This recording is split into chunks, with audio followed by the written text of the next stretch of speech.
Welcome back to the Glow Up Gyrl podcast. I am Gyrl. Today I am joined by Terry McDougall. She's CEO and executive coach and also an author and the owner of Terry McDougall Coaching. So welcome, Terry, to the Glow Up Gyrl podcast. Gyrl, thanks for having me. I'm really excited for our conversation today. Awesome. Well, let's go ahead and dive in because today we are talking about being happier and more successful in your career. And that is a topic that I think all people, not just women, but all people can relate to and definitely want to learn, some of your tips and tricks today. So let's go ahead and get started. Can you tell the audience about you and your journey? Yeah, so as you mentioned, I am an executive and career coach and author. And I started on that part of my career in 2017 after having worked for 30 years, mostly in financial services as a marketer. So I've been there. I know what it's like working. And, I've had times when I was really super happy with jobs, and I've had times where I wanted to jump out the window. So, and then as a coach, I hear a lot of, troubling stories from people's careers, and so I know that it's a widespread situation out there that people are, they want to pour a lot into their careers and be happy and not always finding the right path to do that. Right.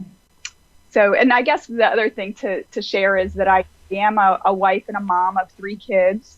So, as I've gone through my career, I've balanced that with family life as well. And that's a whole nother topic, but. Right. Exactly. Well, let's go ahead and dive in. So your book is called Winning the Game of Work. So obviously, I think that you may take some thoughts from that title, but can you tell us why you refer to work as a game?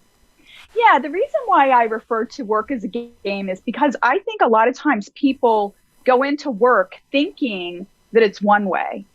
And for many people that are high achieving in school, they think if I come into the workplace and I just do all the same things that I did in school, that I do my homework, I'm quiet, I get my work done on time, that I'm going to be successful and I'm going to advance.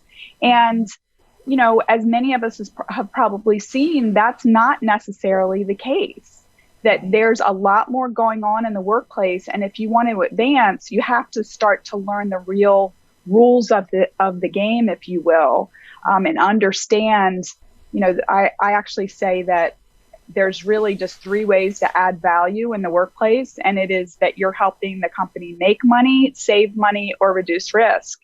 And I think a lot of times we're just coming in thinking like, well, I'm just doing my job, and not connecting it to how we could be supporting those 3 areas of value. Mm-hmm. That's a very good point, because I do think, obviously, too, working in a corporate environment myself, that a lot of times people think that even things like just being, doing a lot of activity, that means that I'm being productive because I'm doing a lot of things. But, and I work in marketing in my everyday life. And so a lot of times we're always telling people, it's not about the amount of activity that you do. It's about whether or not it works and being able to show a return on the investment. But a lot of people just are like, oh, no, I'm doing all these things. And I think that, like you said, it's, no, you got to think about how what you're doing in your job applies to the business priorities and the goals. And like you said, it is always about making money, and it's about saving money. It's about profitability, right? Mm-hmm. It's about the bottom line. Yeah. And I've heard it and I've seen it quite a lot where people will say, well, I've been here for a year, I'm ready to be promoted, or, I show up on time every day and I do my work. And I expect to be promoted. And in some ways, I think that, again, that's that school mentality where, we go to school for a year and we get promoted to the next grade. Right.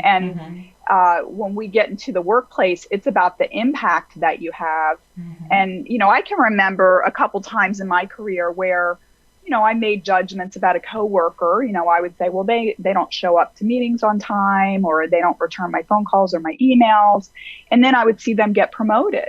And to me, that felt very unfair, because I thought, well, they're not, quote unquote, doing a good job. But the reality was that they probably were focused on a high priority for somebody pretty senior within the organization. And so they were prioritizing how they invest their time and energy, and they were investing their time and energy in the highest value work.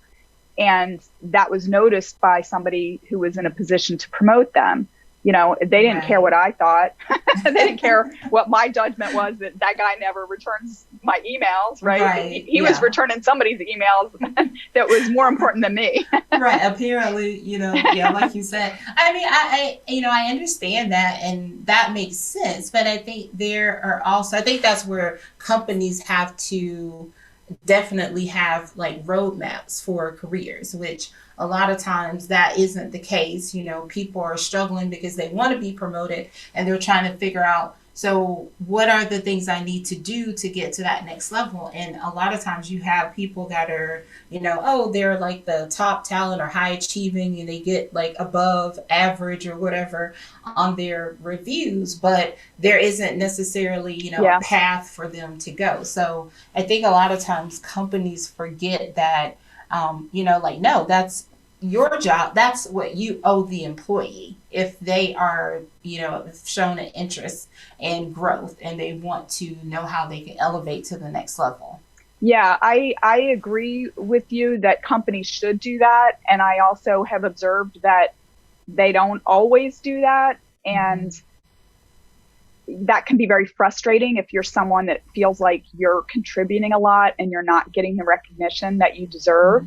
And, I write a lot about that in the book. And, I think the first thing to recognize is that you are responsible for your own career, and that it's important to advocate for yourself within the organization.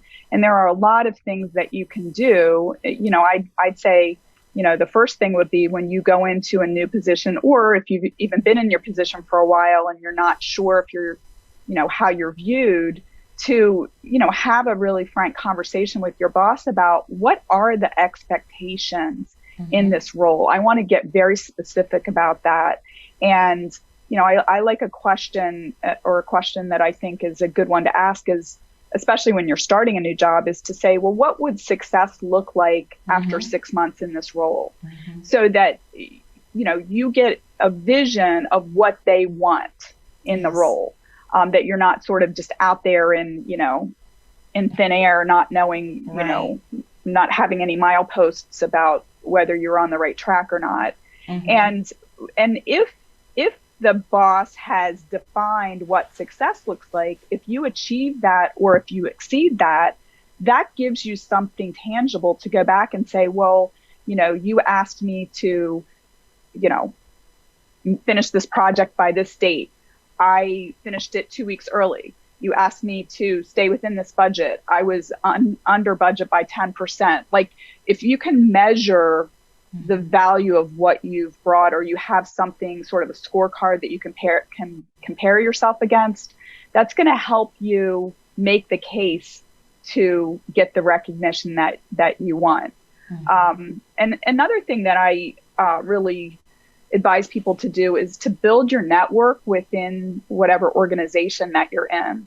And, and that might be, like, for example, I worked for companies that were very involved in the United Way. And I think being in marketing, they always like marketing people to be involved in that. But I volunteered over the years on the United Way campaigns. And that exposed me to people all over the organization, and often very high level executives that I would not normally have the opportunity to meet. And so because I was sort of distinguishing myself, I was giving back to the company and to the United Way by volunteering, people weren't taking notice. And what I found was that over the years, because people knew my name, I got more opportunities. If they had some special project, or, committee or something, they might come and say, hey, well, would Terry be involved in being in this? Mm-hmm. So sometimes you have to sort of like step out a little bit and, let yourself be seen, which can be a little bit scary sometimes. But once you do, and then people get to know you, and, I think that a lot of times, and I certainly thought like this earlier in my career, I was like, well, why are they not noticing me? Like, why are the higher ups not going around and getting to know people? Mm-hmm. And what I realized is that they're busy, and there's only one of them, and there's a lot of other people mm-hmm. in the company under them. And, they don't really have the time to do that. So, mm-hmm. You've got to sort of step out and make the effort to get to know people. Mm-hmm. Oh yeah, definitely. I agree with that. And I think what you said at the beginning is that you are in control of your own career. I think is definitely one of the best pieces of advice that someone gave me a long time ago, because I think people do just assume that I've come into this place and, I mean, yes, you want if there is a roadmap in your organization, yes, Sure. great, but also it is ultimately, up to you to sort of determine what your path might look like and what you want for yourself and for your future. And while you were talking, I was remembering a time too where someone I knew, had gone to school, like they were had a bachelor's degree, but they wanted to pursue a master's degree. And so like they, went to school, didn't have any, type of conversations within our, current organization. And so when they graduated, they were like, oh, well, I mean, I've got this master's. Now I'd like more money, please, or, Mm-hmm. a promotion. And I was like, you have to have those conversations beforehand. Now you can go and get a master's and continue to pursue and better, yourself and grow, Mm-hmm. but you can't just assume that you're going to come back to the organization and say, now I've done this, now give me this, and you had no prior discussion about it. Right. Yeah. That, what they say about assumptions. That's not a good thing. Assumptions are not a good thing to do. Yeah. And, I think that's interesting about the master's, because I actually decided when I was in my late 20s to go back to school full time and get an MBA. Mm-hmm. And I actually quit my job to go full time. But when I got out, I was looked at for positions that I probably wouldn't have been looked at if I didn't have an MBA. And it definitely set me on a trajectory that was different. I was moving up more quickly because I had, sort of got my ticket punched. But you can't assume that the company that you're working for, because again, it goes back to, the value. Mm-hmm.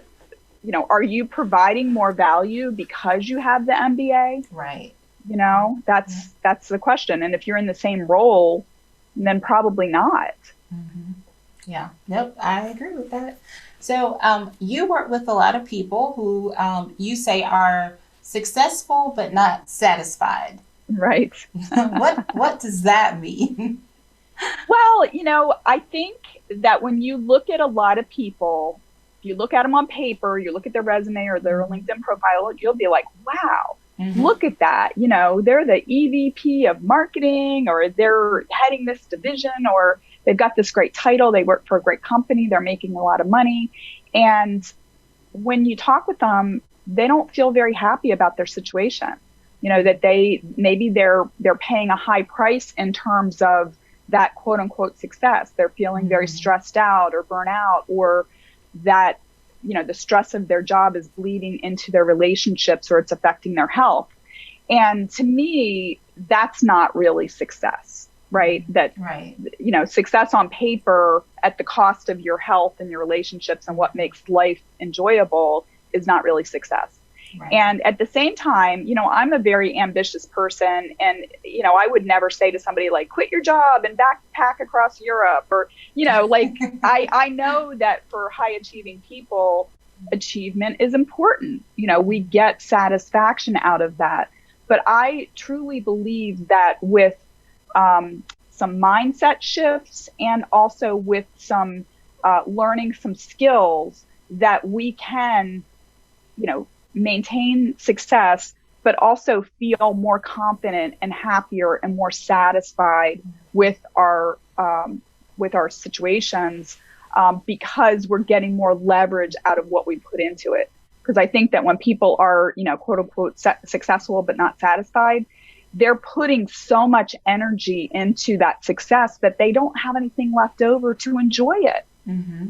Mm-hmm. Yes, yeah, I definitely get that, and I also think too that when people put so much into the professional, that sometimes that may feel like that's all they have, and so they're holding on so tightly to Mm-hmm. that, and it's like, well, who are you outside of being Yeah. the VP of X or the EVP or whatever. Like, Yeah. because it's that who you are outside of that, which is the piece that actually is going to sort of sustain that happiness all the time Yes. for you, or that Yeah. joy. Yeah.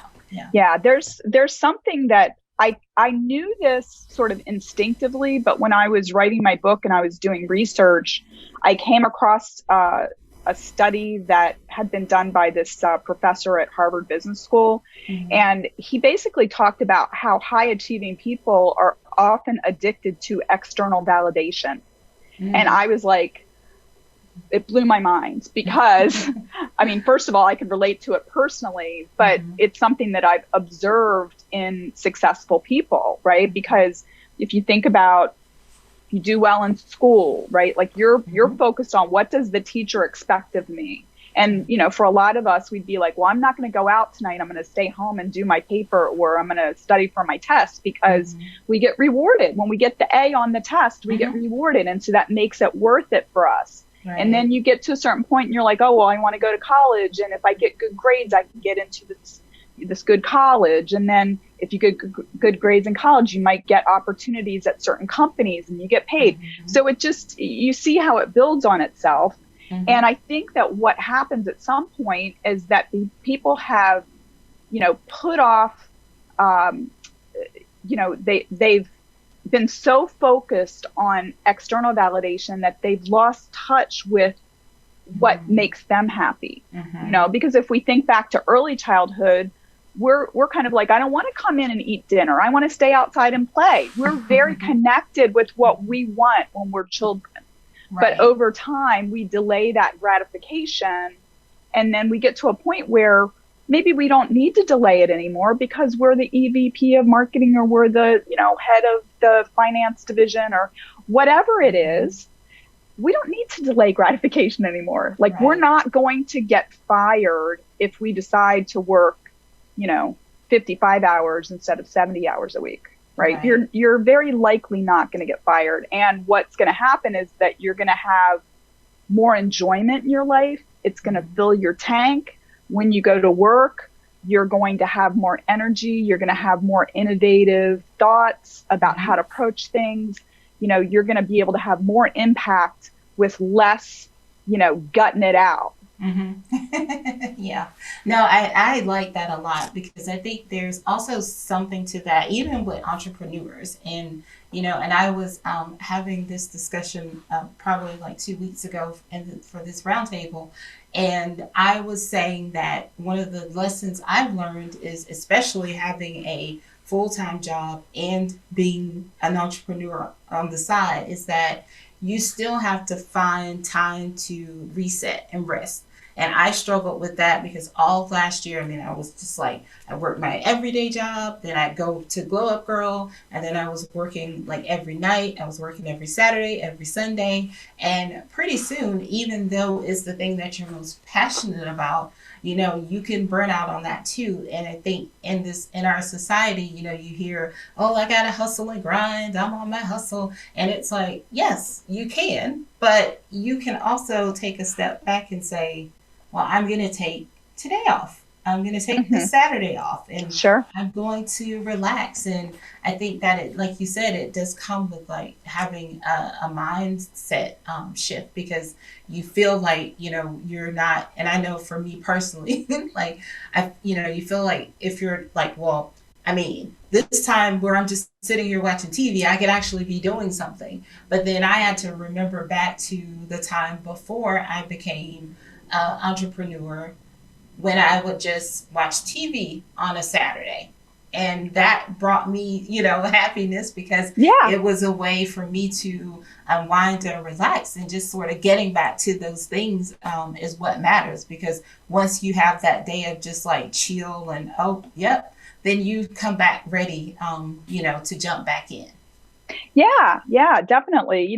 As you were talking, it was just reminding me of, maybe you've heard people say, like, we're human beings, we're not human doings, right? Like, we have innate value, even if we never do anything.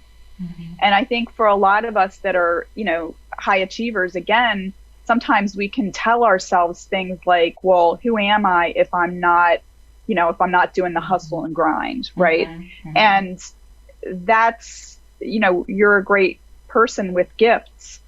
Everybody is. Everybody Right. is here for a reason. Everybody has gifts. And sometimes, actually doing nothing and allowing yourself to like kind of get centered and get clear on why are you here? Because sometimes there are many of us that maybe started off with our schooling or our careers living somebody else's dream. Mom or dad said, hey, I think you should be a lawyer, or, I think you should go to this school because that's where I went, Right. Yeah. And that might not be our own genuine path.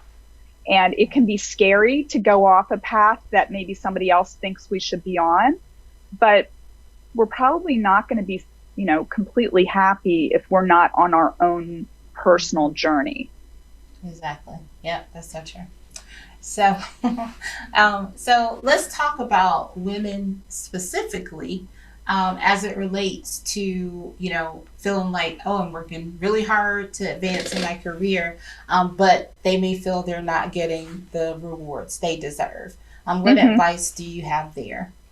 Well, this is a generalization, and I do work with women and men.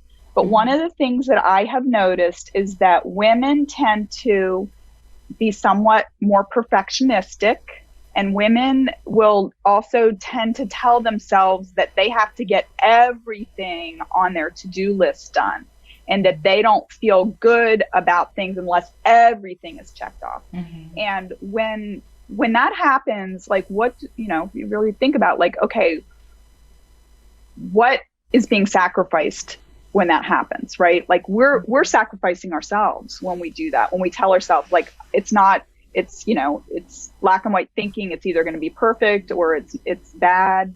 I either have to get everything on my list done, or I'm a terrible person or mom or whatever. And I think that we need to give ourselves some grace. I think that we need to put boundaries in place and say to ourselves, like, this is good enough. Maybe my house is not spotless, or maybe I didn't finish that, thing that I had put on my list. I think it's very, very important for women to, take a look at all of the things that they need to get done and prioritize. And also to put themselves on that list, right? Like, you were talking about spending some time just, vegetating on the, being a couch potato watching TV. That's absolutely fine. And there's a reason for that. There's a reason why we do those things. And there's no reason to feel guilty about self-care. It's critical. It's critical. Exactly. It very much is. And, and for all of what I speak is just from, my experience, and also, and being a person that never, took that time to prioritize myself, or, like you said, even just having strong boundaries. And once you put those in place and put them to work, then that's when the magic starts to happen, because you're looking at your to-do list in the morning. Like, I make one every night for the day before the next day, and I look at, like, here are the three things that I really need to do, and then the rest of these things, if I don't get to these things, they can go to the next day. But in the past, I would have just I would have just been online all night to make sure I got through those things. And it's like, okay, so you're doing all those things, and then you're going to come in the next day and have another to-do list that looks, looks similar. Yeah. Yeah. And after a while you just feel like the hamster in the wheel, just like Yes. you're turning and doing the same thing. So yeah. Yeah. Yeah. I think that when you were talking about that, having things that you have on your list and then the things that roll over to the next day, sometimes, going through that exercise, sometimes you might start seeing patterns and saying, you know what, maybe I need to delegate this. Maybe I need to get a virtual assistant. Maybe I need to get an intern. Maybe I need to, one of the things that I did with my family, my children are 23, 21, and 17, and they're all back home now because of the pandemic. I mean, the 17-year-old was already here, but the older ones are back home.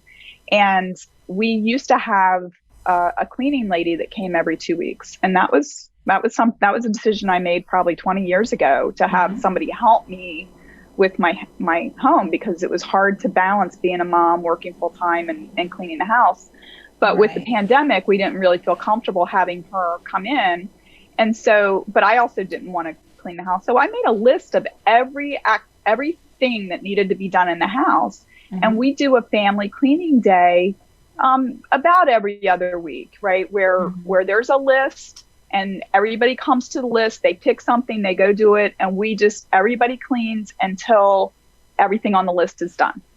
And I have felt very happy with that, right? And I feel like I'm teaching my kids a good lesson, and I don't have to clean the whole house by myself. Yeah.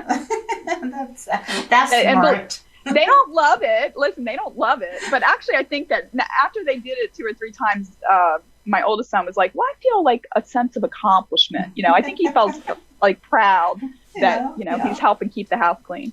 Yeah, there's definitely something to like vacuuming. Like I always feel like I've gotten a workout, I've been lugging the machine up and down the stairs and, moving around. So, there's always, speaking of that, this afternoon's like my cleaning day. So I have to clean this afternoon. What advice would you also give someone, speaking of the pandemic? Obviously, a lot of companies have gone through, loss in profits and revenue. And, but at the same time, there have also been layoffs, which obviously has meant that some employees have to take on more work. I think that one thing is sure, no matter what's happening in the world, the work doesn't stop, and and we still have the same priorities and goals. So what do you say to someone who, may be in a position where, they're looking to advance in their career, but they may be in a place where their company's like, hey, we're not going to be back to where we need to be until X year, but that person also wants to continue a path forward? Yeah, sometimes the path forward might not be at the company that you're at right now. And I've seen it that quite often moving to another company, they actually will value someone's experience more than an internal company. I mean, that happened with me. The last job that I took, I actually had applied for my boss's job when he left. And even though I made it to the finals, it was me and an external candidate. They gave the job to the external candidate, and I was very disappointed. And I felt like, in some ways, I felt sort of cheated, because I had stepped up for months after my boss left to do the job informally. But the good news was that all of the preparation that I put into interviewing for that job, I soon had other opportunities. Like recruiters started calling me, and I think it was just sort of coincidence, or maybe the universe saying like, okay, she's ready. But I ended up getting the job that moved me here to Chicago, and they were so excited to have somebody from Wachovia, where I used to work. And I don't think that I would have been valued as much had I stayed at the old company. But, the new company was like so excited to have me, and I walked in at a leadership level. So I was looked at and appreciated more. Right. So, I know that looking for a job is never easy or fun. But I actually think that it's important to always be networking too. Mm-hmm. And sometimes opportunities just come through that, just through having conversations with people. And if you or, anybody who's listening, is thinking about like, well, a lot of times people say, well, I want to do something different or new, or I want to get to the next level. There's not opportunities here, or, whatever.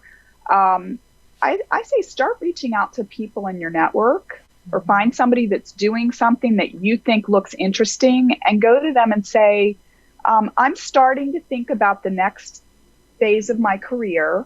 Mm-hmm.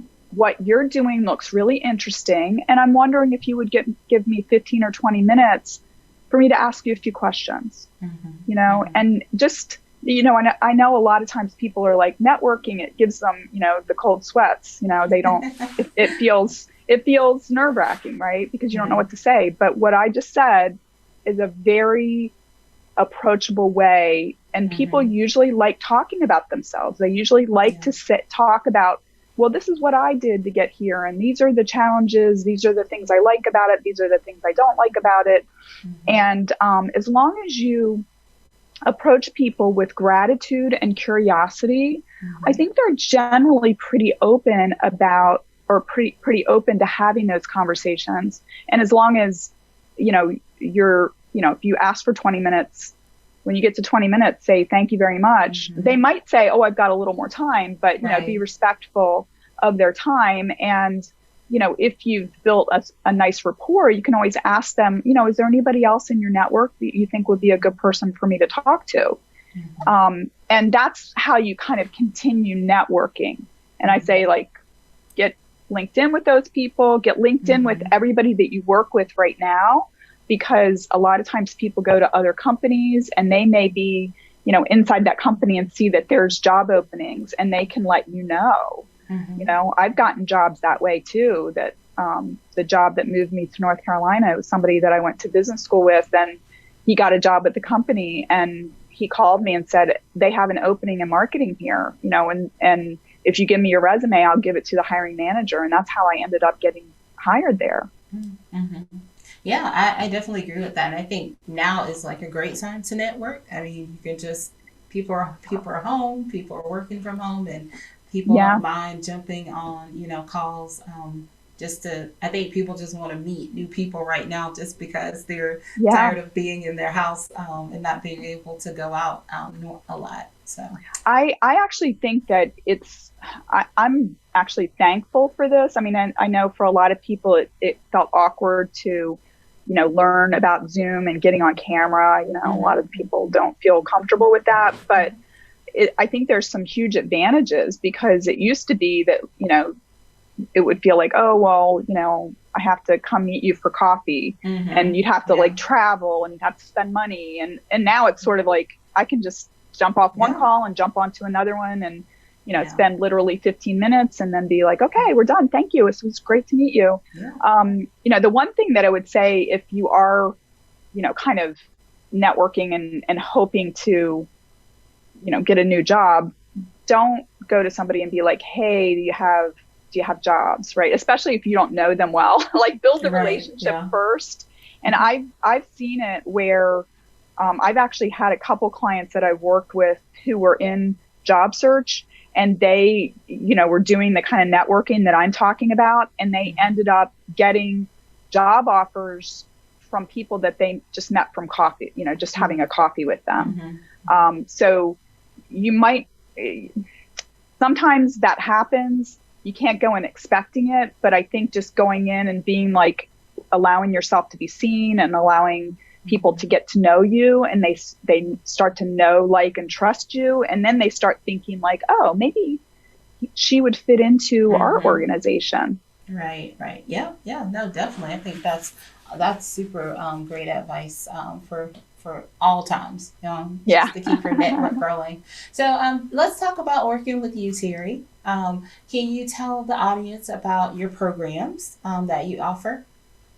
I typically work with people on, we'll start off on a 12-week program, and what's included in that is I'll have a 90-minute kickoff with them just for us to get to know each other and lay the foundation in terms of understanding what their goals are.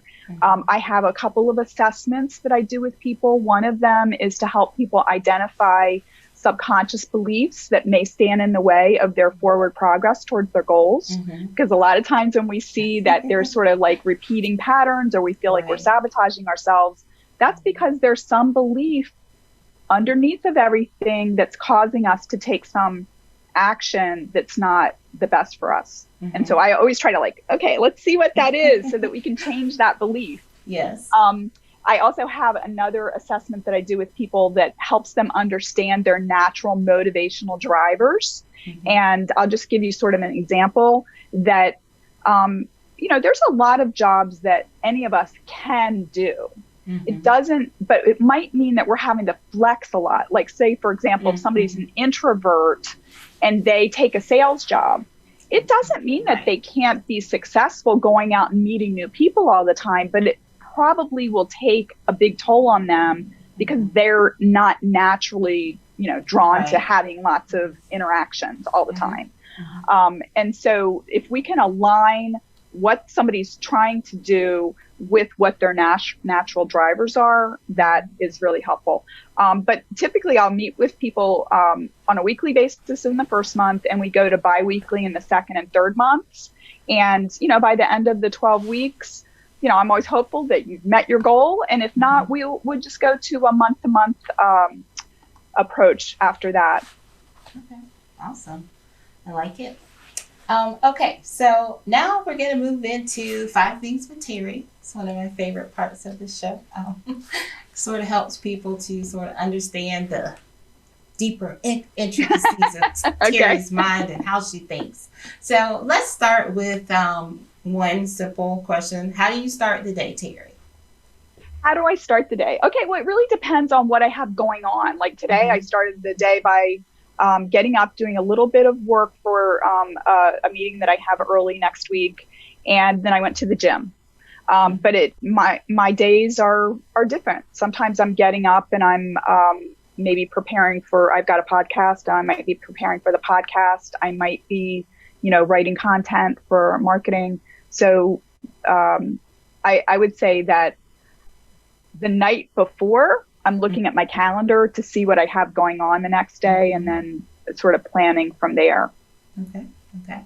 What's one of your biggest failures, and what did you learn from it?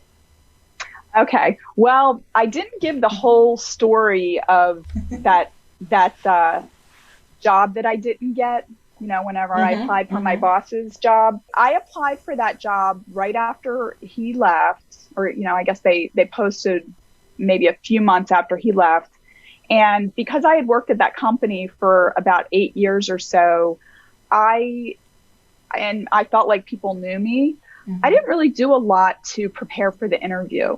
And I did fine with the first round of interviews with HR, but the second round of interviews were with, it was a panel interview with peers from the greater marketing department. And I knew them, but they didn't work in my division. And I just got really nervous and I bombed, and I was eliminated from the recruiting then.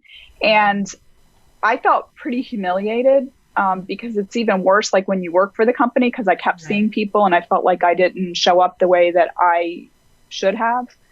So I actually hired a coach, and the coach helped me, work on my interview skills, helped me with my confidence. She helped me realize that I needed to mentally promote myself and start imagining myself in a leadership position, not the, second banana, which is basically what I was before, that I needed to step up.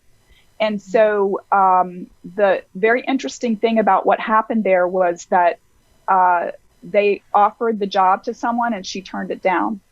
And so they started the recruiting process all over again. And so I threw my hat in the ring the second time. And, maybe a little bit surprisingly, they interviewed me again for the role. And, as I mentioned, I made it all the way to the finals. And, maybe a little bit ironically, the last interview was a panel interview again, except for it was with the CEO of the division and his 2 top executives. Mhm. And I mean, I still remember it very clearly. Like I had bought new clothes. I was like presenting myself like I am a leader. Mhm. You know, I looked like an executive, and I was very comfortable with it. And so I was very proud of myself. And I did feel bad when I didn't get the job offer, but you know, I think that bigger and better things were in store for me. Right. And so what I learned is that, you know, things are only a failure if you stop trying. Mhm. And, you know, the fact that I, you know, had the courage to keep moving forward, even in the face of humiliation that was my own fault, that I got to a better place. Right. And I'm very, very proud of the fact that I picked myself up at that very low point and kept going. Yes. Yeah. That I like that story, and thank you for your transparency. Yeah, I appreciate happy that. to share it. What's one goal you set for yourself this year? Well, the launching the podcast is that's been a big goal for me, and it's been something that I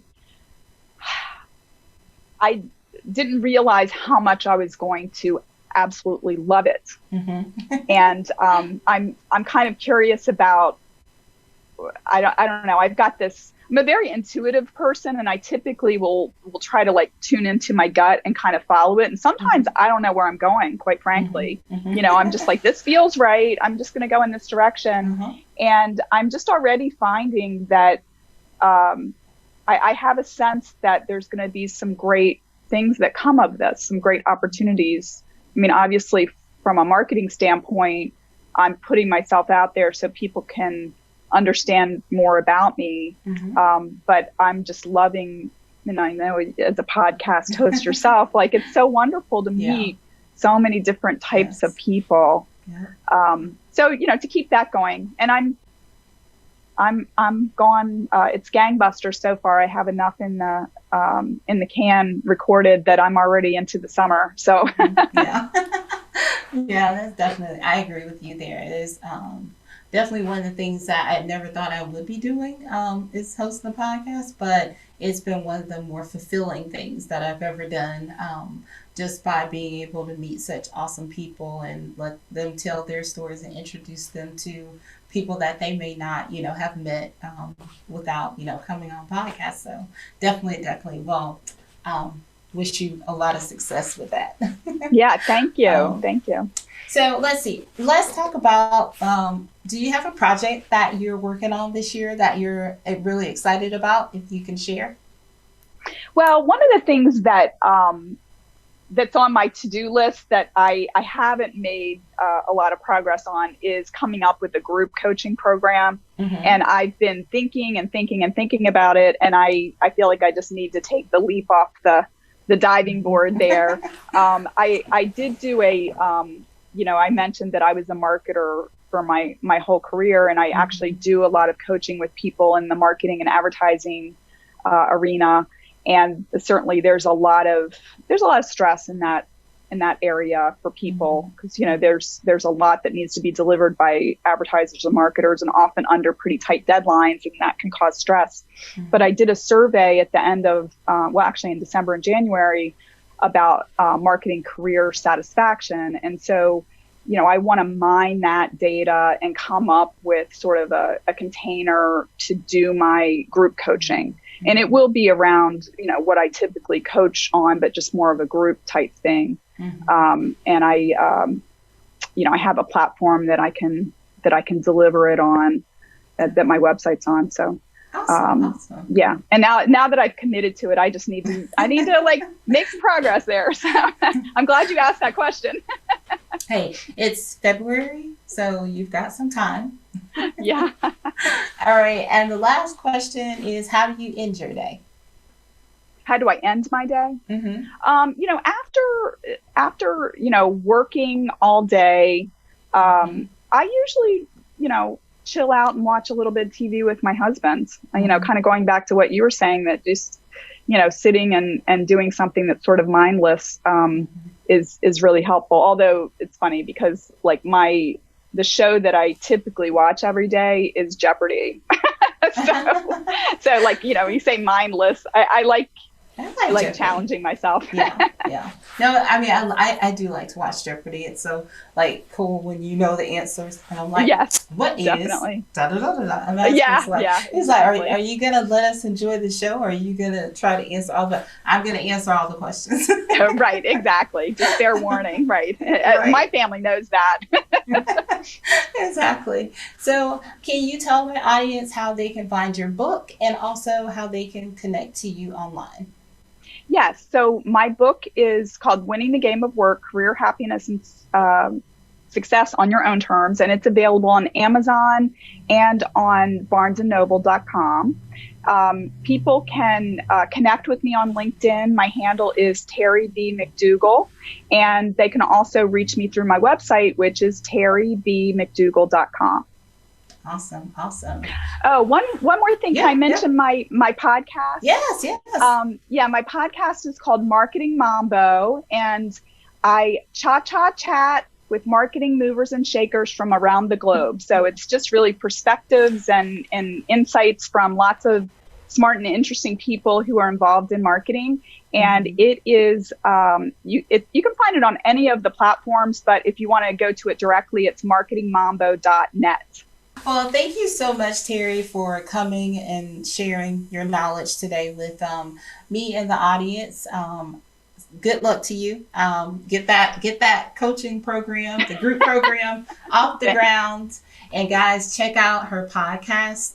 Grab her book. This is all such very insightful and helpful information. Kyra, thank you so much for having me. I really enjoyed it. You're welcome. Well, stay tuned to everyone. I'll be right back.